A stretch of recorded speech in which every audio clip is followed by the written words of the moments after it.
Go setse go ntse le dikgago tsa motlakase di le 36 mo Aforika Borwa fa e sale go simolola ka Moranang go fitlha gompieno. Go fitlha ga jaana kgago ya motlakase se se jetse naga diranta di le dibilione di le 60 ka ngwaga. Jaanong jaaka fa naga e itemogela legato la bone la kgago ya motlakase, ditlamorago di tla maikonomi mo go maswe. Eskom e thankgolotse legato la bone la kgago ya motlakase maabane thapama go fitlhelela ka moso ka ura ya 5 mo mosong.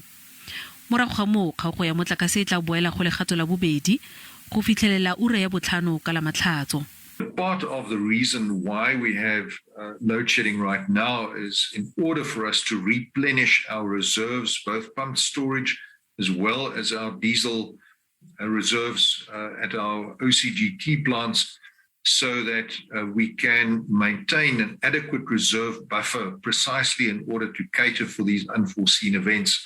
Ra ikonomi mongwe a re ikonomi ya naga e tla amega thata fa kgago ya motlakase e ka tswelela. The fact that we're now at stage 4 means it's going to get close to 2.4, but the more stages you have, other costs start impacting on the economy. Go le jalo tona e dikgwebo tsa setšhaba Pravin Gordhan a re puso e kopane le lefapha la matlotlo la bosetšhaba go kopa thuso ya matlole ka maiteko a go fokotsa kgago ya motlakase. The necessary approaches will be made within the next 24 hours to the National Treasury to ensure that the appropriate exemptions are granted in order for Eskom to be able to acquire the expertise or services. Bo masepala bagolo bangwe ba ikuetse go puso go itlhaganedisa manane a go tsengwa tirisong ga batlhagisi ba ba ikemetseng ba motlakase.